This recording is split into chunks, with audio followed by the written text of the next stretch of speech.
Hello, everyone, and welcome to Creative Writing with Dr. Nagel. I am your host, Tanya Nagel, and today we are here with author Sarina Langer. That's Did I say it right? Yeah, it. okay. And you may remember Sarina from a previous episode, so we won't go back through all the main introductory questions. But for those who are new to you, go ahead and give us a brief rundown.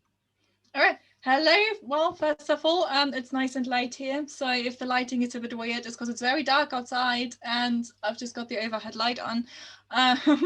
So I'm a dark epic fantasy author and a dark paranormal urban fantasy romance author from the south of the UK, from apparently snowy Southampton. My laptop says it's snowing, but that never actually happens here, so I'm pretty sure that's rubbish. And very happy to be back. Awesome. And I wish that it was all rubbish here because out there is legit snow. Oh no, we never get that here. Oh, and when I get snow, because I happen to be in a cabin in the woods on a a, a mountain, essentially. So you really get snow when you get snow. I really get snow and I get snow. And unfortunately, the lower elevation, the town below, in Boone, it's the roads are clear. So there's, life happening down and about, but I can't get down to it. So Oh. that's always one of those things where if you're trying to make an appointment or if you want to go get groceries or something, you got to do that stuff before the snow, because Yeah, sounds really frustrating. The most snow that we had was, I think, about 2 or 3 years ago. I was meeting up with a friend in a nearby city, and we were just coming out of a bookstore because that's what we do. We drink tea, we eat cake, and we look at books for several hours. And we were just coming out, and it looked like it was just going to start snowing. There were some snowflakes, and we were getting so excited. We were just getting our phones out, and by the time we had the phones taken out and the camera on, the snow had turned to rain, which then lasted for about another 10 seconds, and then it was sunny again, and that was the most snow that we had that year. Sounds like I'm exaggerating, but it was honestly all we had. I think the whole thing only lasted about 10 to 12 seconds. It was over so quick. If we'd left the bookstore literally a minute later, we'd have missed it completely. We'd never have known. Wow. Wow. Yeah, I don't I could go without any snow, but I mean, if I'm gonna Same. get it, I'm good to just, like, it needs to get here, like, and be here and be gone. Gone with you, snow. Yeah. Uh, so you have a couple things coming up though that we want to talk about. So what do Uh-huh. you tell us? Tell us. You got two big things coming up. So which one do you want to start with? Well, technically, I've got more than that coming up. So I think the first one that I mentioned to you was my series starter box set. This is just going to be a very shameless self-promoting episode. But I think that, that came out in November, I think, last year. So it's been out a little while now. And that's got 4 of my series starter novels in there, and also 5 extra chapters of something bonusy. Mm-hmm. So yeah, I'm really, really thrilled that I'm at a point now on my writing adventure where I can have a series starter box set, that I've actually got enough out there to make that worthwhile. So that's really exciting. Yeah. And the next month, when is this going live? Um, I remember that probably today because I've got time to put Wow. things up. So Okay, yeah, then this is not going to be me lying to anyone if I'm going to say that next month in February, I'll have my 10th book out, which is the concluding title of a trilogy, which is just about Try to Murder Me. All 3 of them. So I'm really excited that this is nearly done. mm-hmm. And yeah, just very excited that it's nearly done. I've dedicated it to my now recovering nerves, because many of them have died while I've worked on So, this whole trilogy. So yeah, very thrilled it's nearly over. well, Which is possibly not what you listeners want to hear, but yeah, very thrilled it's nearly over and I can I do something else. I think it's what they need to hear, really, because, for the most part, the people that are coming to listen to this are either authors who are somewhere in their writing journey, or readers who want to just kind of get a better feel for, the authors that they're reading, or to see if they like someone, so they'll go ahead and try their book. So first things first, with the box set, and it's a series starter box set, which is kind of interesting, because that means that you've put the first book in different series That's in right. there. So that's a wildly seductive item for a reader to pick up, because uh, you can either read one and then say, okay, I need to finish this before I move Yeah. to the next one. But you've got the first book in, what was it, three or four different. Yeah, that's right. And they are all fantasy novels, just with various subgenres. So three of them are more dark, epic fantasy. One of them has also been, well, I think all of them at some point have been also called horror by different readers, Mhm. which is news to me. But, if that's how my readers feel about them, then we'll go with that. They Mhm. are somewhere between dark fantasy and horror. Frankly, I don't know where the line is anyway. So yeah, I guess that works. And then the fourth one is the last one I published in September, which is the paranormal urban fantasy romance. Mhm. Also dark. They're all quite dark. So you're not just getting like the first in a series, you're also kind of getting like a sample of the kind of things Yeah. that you And write. then my new readers can figure out from there which ones they would like to continue. Or Mhm. maybe they have already read one of my series, they're not sure where to go next. Maybe they don't necessarily want to buy the next 3 series starters, because that could be a big commitment. So they can now just get the series starter box set and just pick which book they want to try next from there. And I mean, just the whole series starter box set is cheaper than one Book. full Mhm. novel otherwise. So Yeah. you may as well. Right. So give us the name of the series starter box set, so that somebody's not out there typing in series starter box set looking for it. Well, you can always try my name. Although I think Sarina Bowen comes up a lot. We actually have the same first name, which has never happened to me in person. So that's interesting. But I think a lot of readers confuse us. So the box set is called Worlds of Shadows, Myths, and Magic. Mhm. It was Great. difficult to name that. Not gonna lie. That's a great name, though. Thank you. I possibly worried over that more than about some of my just other books that are just part of a series, because I tend to follow some patterns of those so that they sound like they're part of a series as well. But with this, because I was basically just trying to encapsulate 5 stories in one title, that was a little bit harder. But I think that it's come across all right. And naturally, my cover designer absolutely killed it with the cover. So, yeah. Very cool. And then, so go pick up that box set, because Yes, please. I mean, you're what are you missing out on there? I've got a big And dentist appointment coming up. I need the money. right, there's that too. And then the second thing was about the trilogy that was Yeah. killing your nerves. So Uh-huh. So that's how, yeah, like how do you, as a writer, because I think that a lot of people experience this, but since this is fresh in your situation, mm-hmm. um, how do you get through that intense situation when writing the book is that kind of stress, that sort of. Well, let me start maybe by saying that when I first wrote the drafts, because I wanted to rapid release them originally, and I think I had a friend at the time who was rapid releasing lots of novella sets. So that was my original plan for the Blood Wisp trilogy, was to do it as 3 novellas and to release them all with like only a month or maybe 2 or 3 months in between.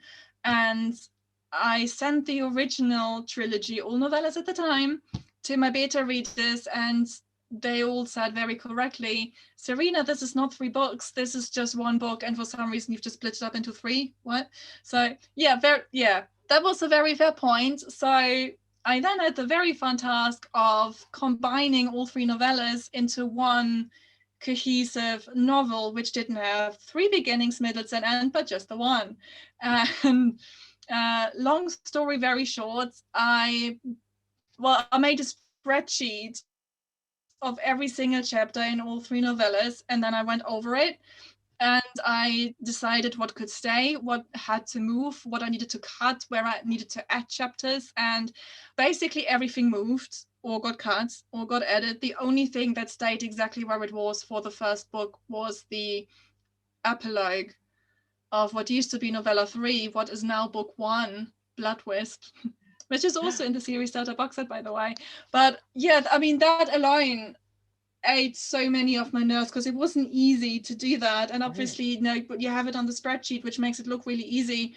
But then you also have to move the actual chapters in the actual document, and then you have to cut things. And then there are things that you set up which no longer happen. And there are then things that do happen that you didn't set up because it didn't happen originally. So I basically had a hot mess of the first book. It's all neat and clean now, don't worry about it. But at the time, that LI was quite difficult. Yeah. And I then had to start over completely with plotting the new books 2 and 3 because I no longer had any of that. I had an idea of where I wanted to go, so that was okay. But I basically took quite big breaks between them because I couldn't face going straight into the next one. And I didn't end up rapid releasing them, funnily enough. But I still wrote all 3 before I started publishing anything. So by the time the first book came out, I was already editing the second one.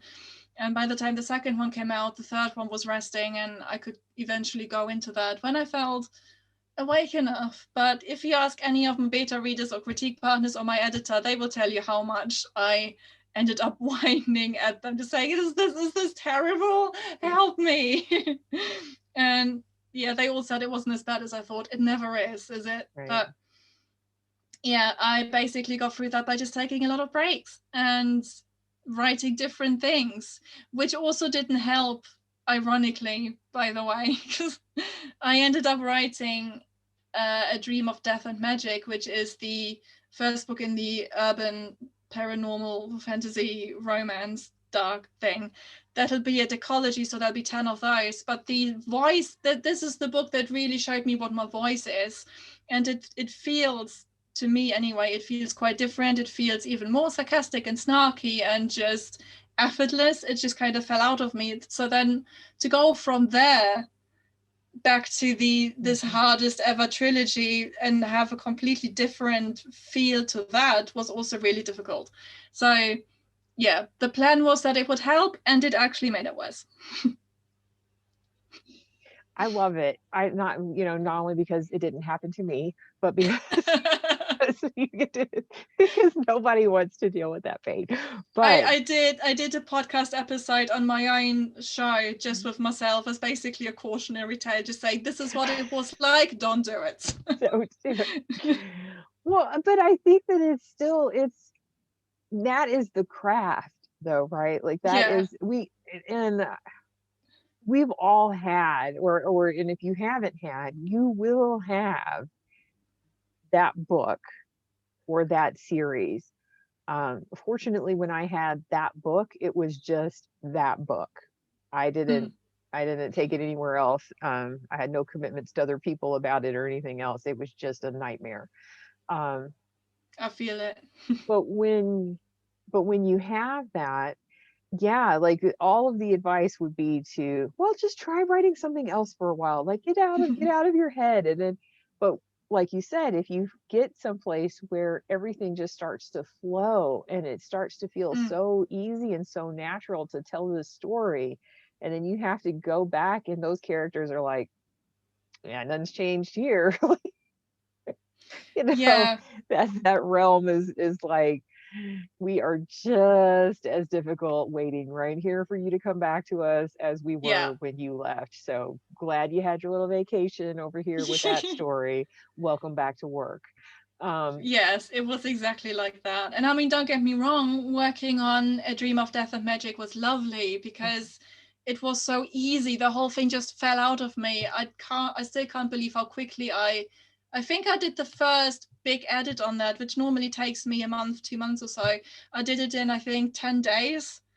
It was, I mean, even that just felt like I was really just nitpicking. And then I sent it to my editor and it felt really weird because I hadn't done that much on it. And she said, this is so neat already. And my critique partners and my beta readers absolutely loved it and they barely found anything. So it was really healing after the Bloodlust trilogy to have that, and I needed that. And it's nearly over, so it's fine.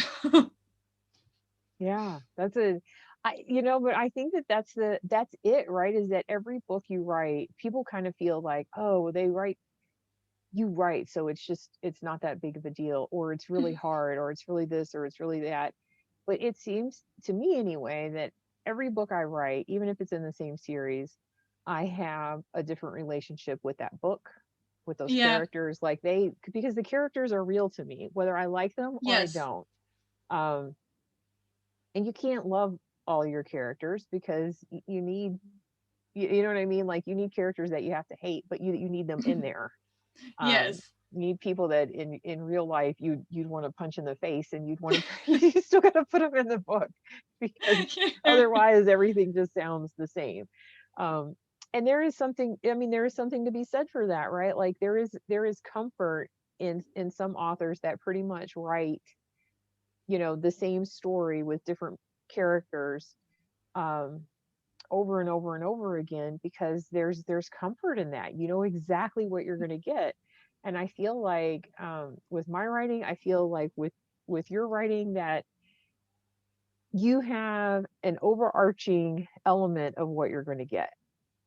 Like, I'm going to have characters that are going to have psychological situations. You're going to have dark elements, no matter where it is, somewhere on that spectrum, that's going to be in those books.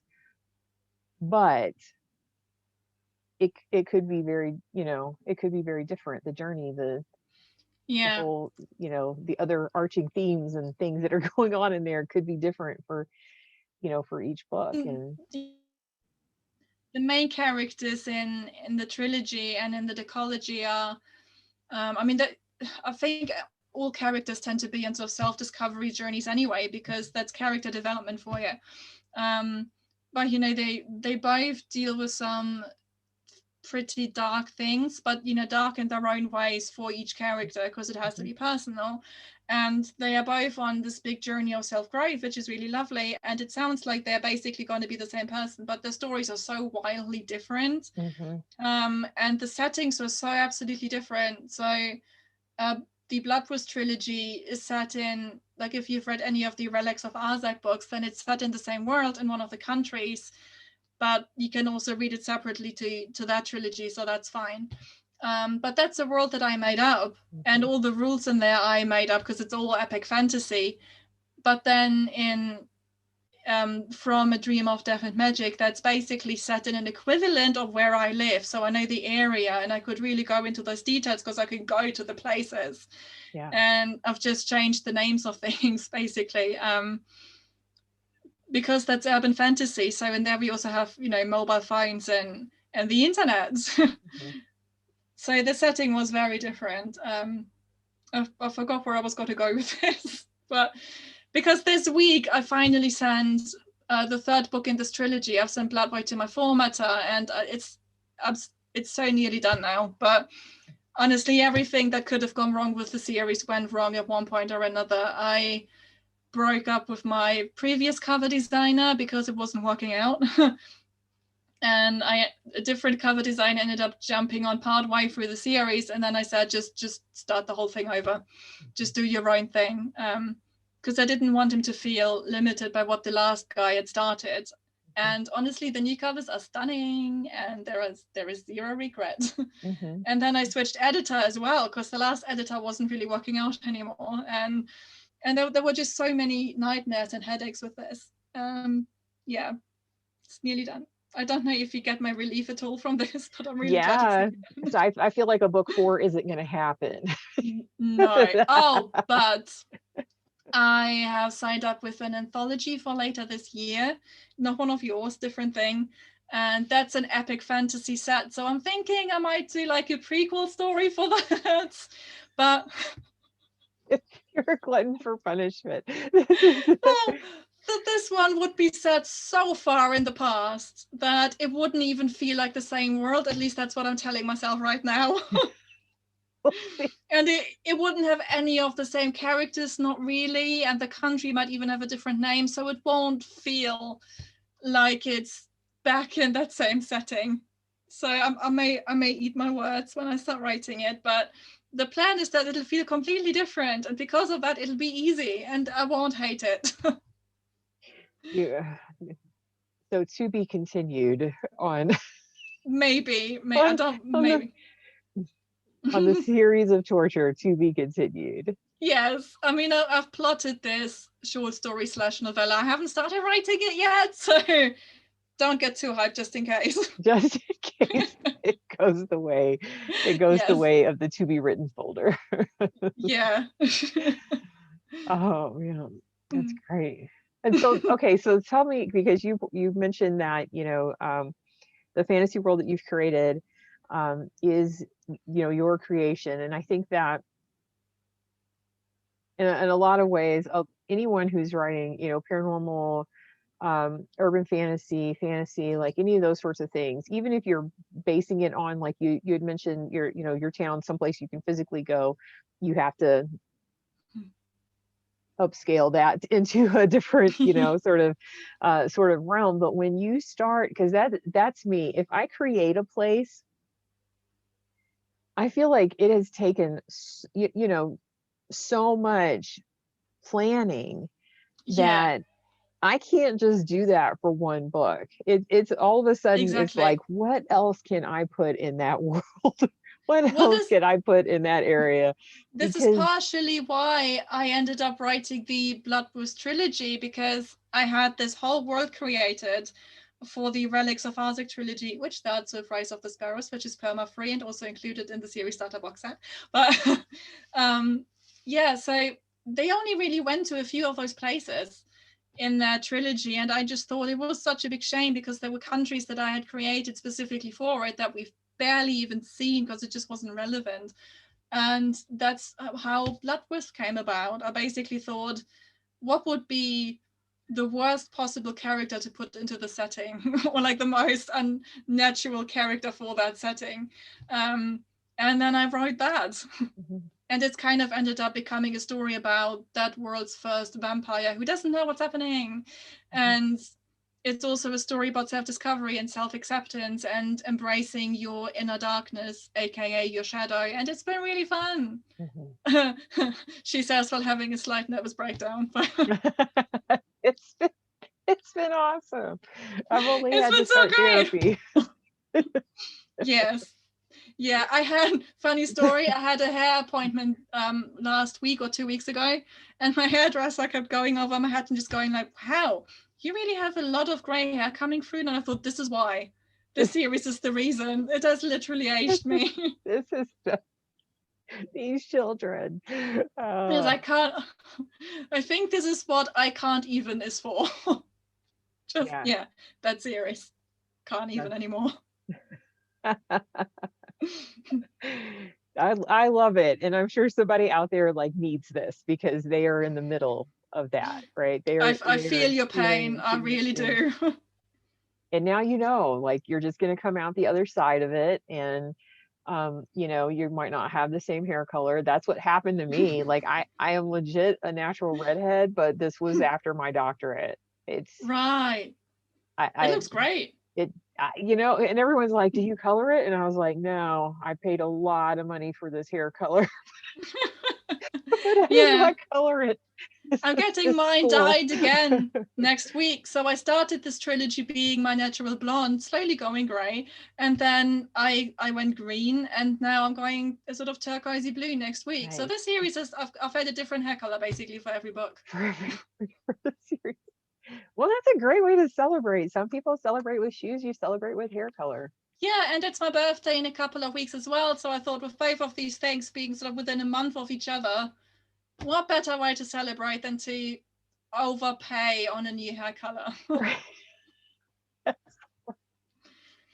3.5 hours it's going to take. So that's, yeah, I I'm going to know. take a book with me, not that one, different Yes, one. a different one to work on. Yeah, Yeah. something I still want to read. I remember that now that my narrator is slowly going over the second one. Sooner or later, she will do this one, and I will have to read it all again. Mhm. And I already don't want to do it. I might just trust that she knows how to read out loud. Just go with Right. that. Just like So I don't she's a even. grown up; she can read. She doesn't need me to confirm that. Right. Like just get just this. It's all right. It's good. Yeah, I Yeah. will read it. I just don't want to, but I'm gonna. Yes. And then you'll listen to it as you read it, and Yeah, yeah. and I will Which see all the things I wish I hadn't done. No, no, no, well, no. It'll be great when it's out. it's wild when you go to read, when you go to read things out loud. Because I did an interview on a different podcast yesterday, and part of that for is for Z. Um, is not. Why am I forgetting? Anyways, she has you read like a chapter or something of your book that you're coming on to promote. Feels And weird, doesn't it? oh my goodness! And so I read like the first chapter of Harpy, which has, I mean, it's a lot of cussing because she's an extremely aggressive It's my kind of and book. attitude of abundance type of character, and she's already dealing with stuff like chapter one, she's already dealing with her own situation. Aren't we all? and and so I read through it, and the whole time I'm reading, I'm trying to not like not edit, but like not Yeah. change the dialogue, not I'm like, you stop it. This is what this is. Stop trying to Yes, yes. rephrase this or reword. Stop tweaking it while you're reading this out It's loud. really hard though. I mean, I still don't overly like reading my own books out loud because there's just this really weird. I don't know. It just feels kind of weird to me. I don't know. But when I haven't always done this, but now when I publish a new book, I tend to do a live event for it in my Facebook reader group, so my readers can come to that and they can see me just basically just bitch 1 hour about how terrible this trilogy has been. And This book because has that's been what's going to killing me. Go happen. buy it. It's wonderful. Yeah. I hate it every second, but you will love it. But Like, I hated it, so you don't have to. But anyway, when I do those events, I find a book of no, I find a part of the book that I think might make a good short bit to read out, because no one wants to basically just sit there for half an hour and just listen to me read out a chapter. So I find a nice small part that I think would make a good teaser for it, and I read that, and it still feels really weird. Partially, probably also because I'm on video when I'm doing it, and it's not something I can cut later because it's live. right. And mistakes happen as you're reading. You might read the wrong word, and then you just sit there like, fine, they're my readers, they are used to the weirdness. Yes. But I yeah, I love that point right there. Having a Facebook group or having a Discord or anything like that where you can interact and connect with the people reading your work. I think that there is, it's like a layer to, like using the Shrek reference, onion and layers here. It's a layer to the onion that we peel back and kind of, reveal a bit of ourselves, and they do get to know that, even if it is still kind of a public type um personality that they're knowing your author, self, as it were. I think you do get a little more comfortable making mistakes when you're in a place where the readers that are in there are going to support you. They're going yeah. to enjoy that with you. They're going to see you as human and not some automated robot back there churning out entertainment for them. And I think sometimes we miss that, Yeah. especially this it's not even post COVID, but like this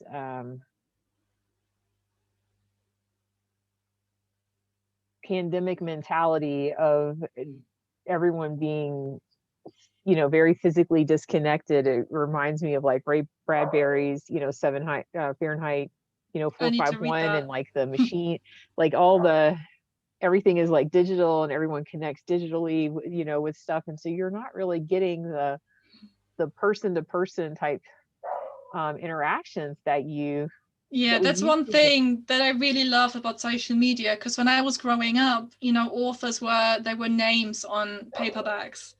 They were those sort of almost mythical, legendary creatures who had written the book I was reading. But there was zero chance for me at the time, in this tiny little village in sort of middle-ish Germany, to ever actually meet that author or see anything about it.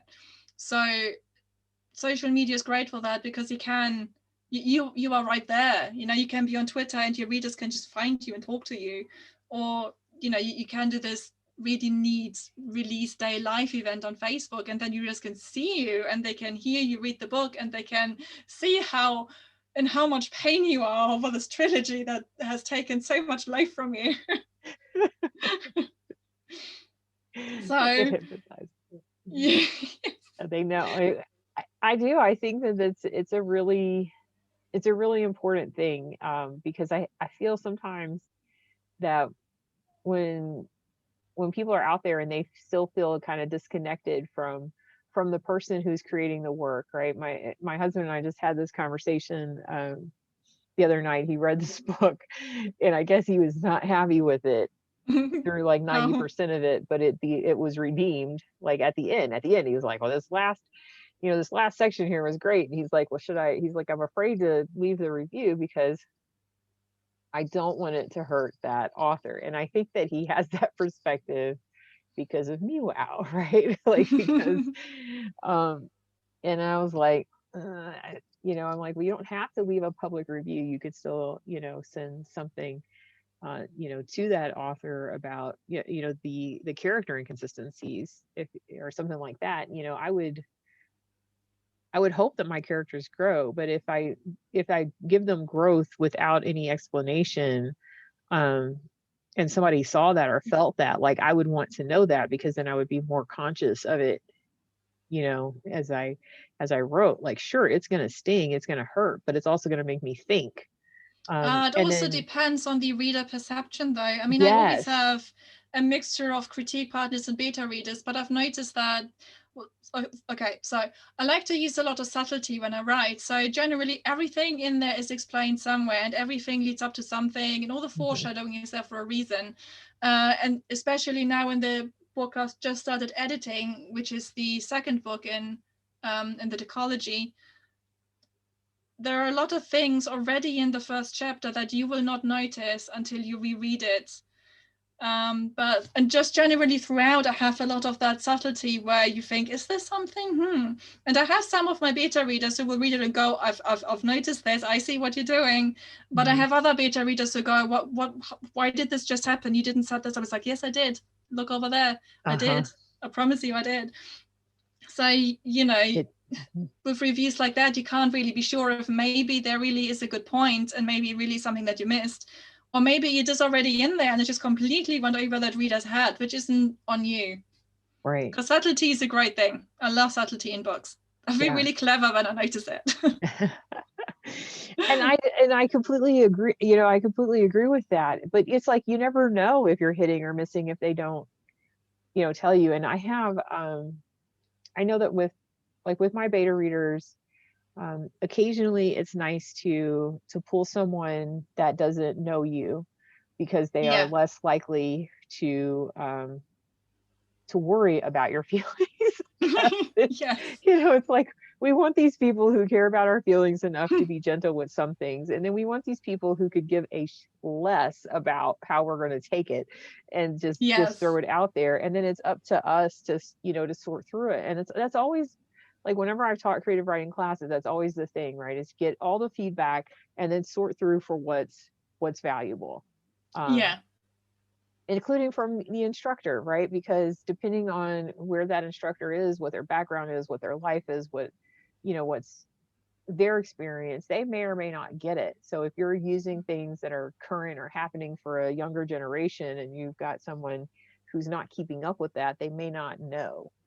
Um, so I, Yeah, that's true. But then, maybe in 20 years from now, someone is going to pick up that book for the first time and they might not know anyway, just because a lot of time has passed. it's So, changed, yes. new people are always finding new books constantly. So there's just, you can only do so much Mm-hmm. to make sure that it's sort of current right now and that everything makes sense right now. But ultimately, you don't know who the reader is going to be. No. And this is why having ideal readers in your life is so important, because I know I'm really lucky. I know that my neighbor happens to be one of my ideal readers. So she gets to read everything early and tell me what she thinks.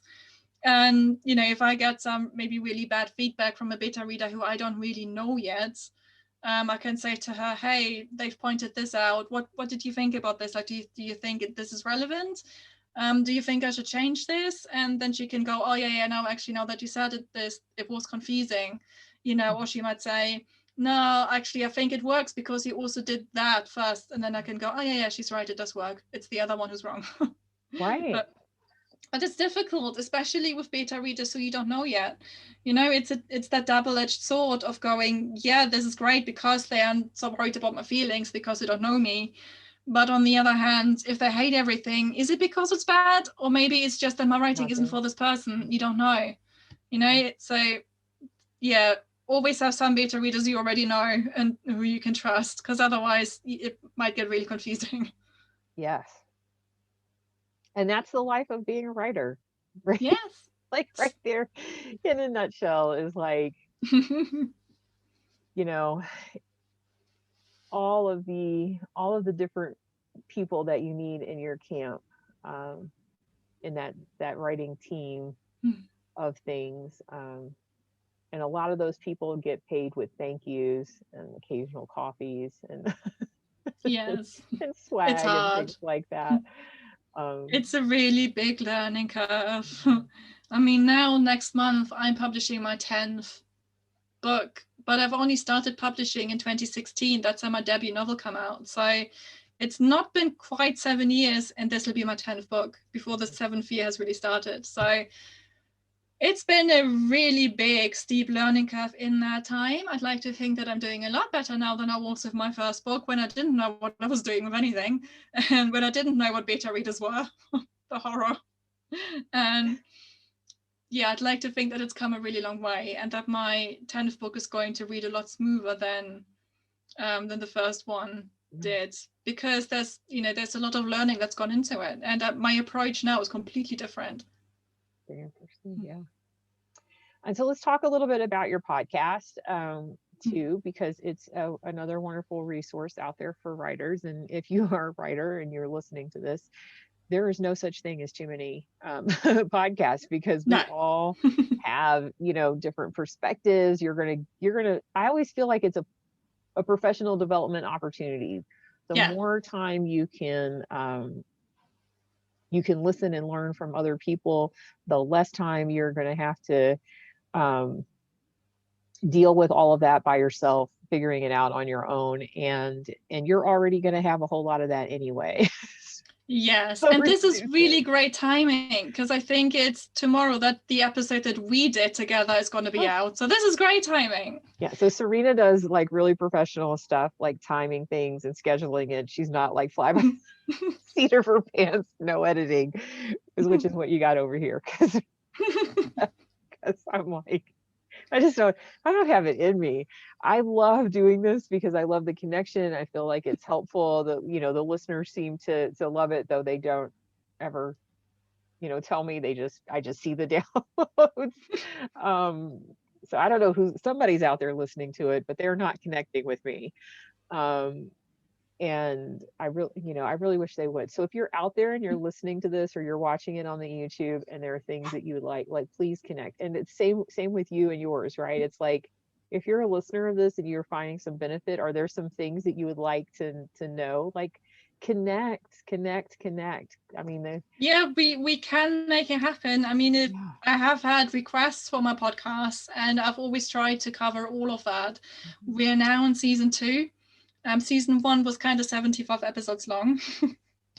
um, because I didn't think I was going to have seasons when I started it. Bad decision.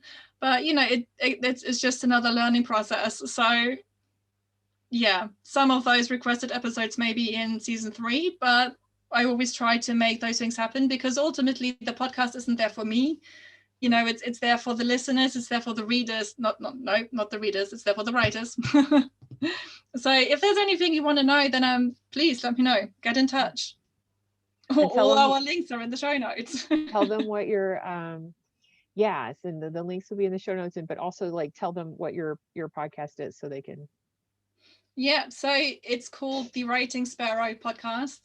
And season 2 has just started at the beginning of this month, and we've got some really great episodes in this one. So the one that we did together was about reviving a dead book and what that even is. I've got an episode with James Farhay about how to find your agent, how to get published traditionally. We've got episodes on social media warnings and how to find new readers on Facebook. We've got something coming up really cool, really niche on how to put together a comic book Mhm. or a graphic novel. That was really fun. And, I've got 2 more things even to record. So it's a really fun season, and hopefully you'll enjoy it as well and learn loads. And if there is anything you want me to cover, just let me know and I'll make it happen. Yes, and she will make it happen in a much more organized fashion than I will. And a very unedited fashion. I never take anything out of my podcast. So if you end up swearing on there or getting tongue tied, then that's your problem. It'll Oh, stay see, I in. love that. Yeah. So that's because I felt really bad yesterday because he was like, I'm gonna go through and do the edits and clean up any ums or whatever. And I was Yeah, I just don't do like, that. fair warning, when you come to my podcast, it is what it is. If your dog Yes. goes berserk in the background, that's what's happening. Like, Yeah, we've had quite a few dogs on my show as well. We've had I think he was a 5-year-old at one point say, "I'm on TV," and we said, "No, sorry, you're not." But not quite, but I think my youngest guest ever was 1 year old because his mom couldn't get anyone to look after her baby on the day. So I have a 1-year old somewhere on my show nice. Yeah. with Because his that's mom. real. Like to me, like that's Well, real yes. writing. Like You if you, know, you you don't have to get childcare, if you're a mother and you have a baby, then that's not something to hide away. By all means, bring your baby along. It's fine. You know, I'm not going to tell you because your cat meows in the background. You know. like I, it's all over. Like I can't even with that. So it's No. yeah, I mean it is what it is. And Come as because you are. it's one of the things that I appreciate. I know that for my MFA for creative writing, when I did that, it was done at a distance, and one of the reasons for that is because even if you do a residency there where you have like an intensive meeting with your cohort and the faculty and whatnot, you're not going to be writing at school, like as an author, as a writer, you're going to be, if you're a journalist, you might have an office at where at whatever publication. You might not.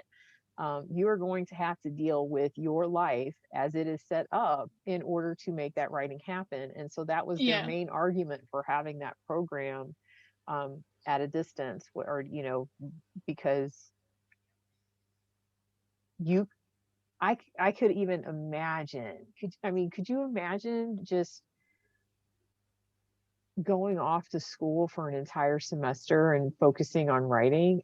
I don't even I would have I could have written so much, like, like just God, I could get so much done in that time. if all you had to do was just go and focus on school and writing, I mean, that's amazing. So for anyone out there who's in your undergraduate and you have an opportunity to go into some creative writing classes and do that stuff, like you need to do that while Embrace you it. are able to. Yes, if you can embrace it, you embrace it and appreciate it and value it, because what you will know on the other side of it when you have to start doing, or if you're already on the other side of it where you're having to to work and make this thing happen, Um, it is not easy. Sometimes you are just stealing 10 minutes of a day to get down 2 sentences. Yes, I get up extra early just so I have 15 minutes to half an hour in the morning, to write a bit more. Otherwise, it's not going to get done that day. And I get up at 6 a.m. instead of when I leave the house around 8. So latest I could technically get up at 7:30 and still make it out the door. I get up at 6 instead. Make sure I have some writing time, get some tea in me before I do that. And this is how it needs to be. Yeah. But I'm also incredibly lucky because I work in a library and most of my colleagues are book people because we work in a library, and they are very supportive. During NaNoWriMo last month, I really wanted to just get my book finished, or the event anyway. And I was sitting next to my manager on the front desk and I was saying to her, look how close I am. And I explained the whole thing to her and she just said to me, Sarina, finished that book. I was like, all right, yes, ma'am. So I finished it right there with my manager next to me on the job and she was perfectly cool with that. So this is the job that you want to go into. Find yourself a library with mega supportive co-workers and you're good. But not everyone is going to be that lucky. I am aware how lucky I got with that. So yeah, as you just said, if you have an opportunity to do a creative writing course, even if it's not for a degree, which you don't need to write, by the way, anyone can do this. But if you have the opportunity and you may want to try it, then just go for it, because you may never have that much time again. And that's definitely true. And I want to make that clear and distinctive. I was already published. I don't even know, I think 14 years before I did my MFA. I did that just because my PhD was driving me crazy. So that was a real weird school time for me where everything was just school. But I gets survived tiring. it all. Don't have my hair anymore, but my hair color anymore. I'm losing the rest of it too, but whatever. Just hair. That's why everyone in my stories has excellent food and gorgeous hair, because those are the two things in life I would love to have that don't. Oh, okay. So we've covered the series starter box set that is all yours and introduces everyone to a variety of books and series that you've written. We've covered the How to Survive, a book that's trying to pull your last nerves. Yeah. We talked about the podcast that is yours, that is